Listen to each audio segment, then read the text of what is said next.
Harry Potter and the Deathly Hallows Part 1 of the two-part series finale and seventh installment overall in the Harry Potter series, released back in 2010, was the highest opening of that year, and within the top 10 highest box office openings of all time. The movie was praised for its action set pieces, special effects, and direction. The movie went on to be nominated for a variety of awards, including an Academy Award for Best Art Direction and Best Visual Effects. Just like the rest of the entries in this franchise, a video game was released to accompany the film, and when I say that they shouldn't have, they really, really shouldn't have. Harry Potter and the Deathly Hallows Part 1, the game, is about as fun as picking flies from horse shit, or watching loud static on a blank TV screen. Everything, literally everything that was put into this game has issues. It's to the point where the issues have issues, and those issues have third cousins that have issues with its issues. It's one big clusterfuck of a family tree.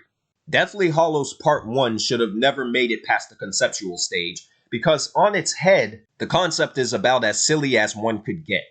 You see, EA couldn't make another game where Harry and friends roam the boring castle like from the previous two entries, because that's not the story of the book, nor the movie based on the book, so they had to come up with something quick.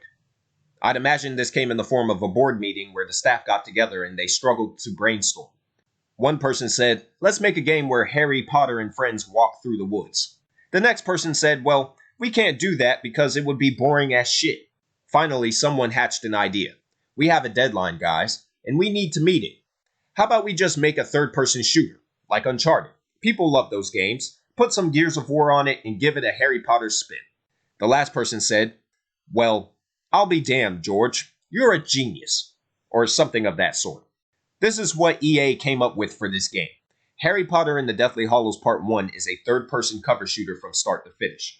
The level of foolishness and buffoonery on the behalf of this company is unintelligible.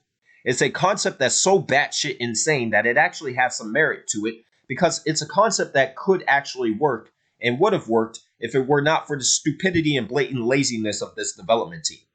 This is the same development team, in fact, that worked on every single Harry Potter game since the second game in the series. As such, there is no reason on this earth why this game turned out to be the mediocre piece of dreck that it is. Starting off with the basics. Once again, this is a third-person cover shooter with a very limited amount of content that's somewhat padded in very specific areas, in some sad attempt to drag out the ridiculously short runtime, which spans a length that's barely over the 4-hour mark from start to finish. Everything has been streamlined as if the gameplay element was plucked directly from other third-person cover shooters, specifically Uncharted, which seems to be the main influence here. And the only thing that separates the mindless, long stretches of cover shooter gameplay are these fucking terrible stealth sections that are so bland that it's frustrating even in moments when nothing is happening.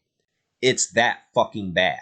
You have access to several spells, each of which has been attributed to a rate of fire and field of view that's reminiscent of a real-life firearm. Your main spell, Stupefy, is like a basic handgun. Then you have a spell like Petrificus Totalis, which is essentially a sniper rifle. You have a spell that acts as a submachine gun. You have another spell that behaves like a grenade launcher. You have items that are potions, but they're designed to be grenades. It's beyond fucking silly to the extreme. The level of fuckery with this development team and what they inserted into this mess is incomprehensible. The amount of disrespect to this IP and to the people that actually bought and played this, which is in the millions of copies sold, is unbelievable. And it gets worse. The enemies in this game are idiots. Most of them will just enter the screen and stand in one spot, with the human enemies, the other wizards on screen, not even attempting to engage with the game's primary rule of taking cover, which destroys the entire system. It's to the point where the only way literally to get any sort of decent challenge out of the game is to play on the hardest difficulty setting, which will often just simply screw you over and hand you game overs with constant reloading of the most recent checkpoint.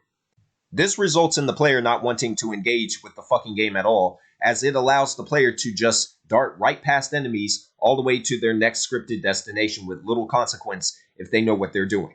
Moments that are ripped from the film are fairly accurate, but considering the story of the movie isn't something that translates well to an interactive environment like a video game, these moments do nothing but highlight just what the overall problem is with Deathly Hallows Part 1 in the first place.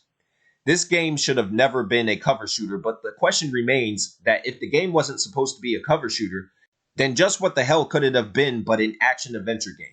I suppose LEGO Harry Potter Years 5 through 7 answered this question, but fans will never know what this could have been had EA not said fuck it and released a lazy piece of garbage whose sole purpose is to drain the life force out of whoever is holding a controller in their hand to play this shit in the first place.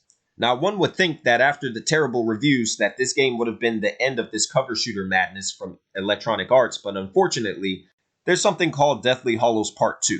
The end of the Harry Potter series, and a further descent into the madness spawned from the development team at EA Brightlight.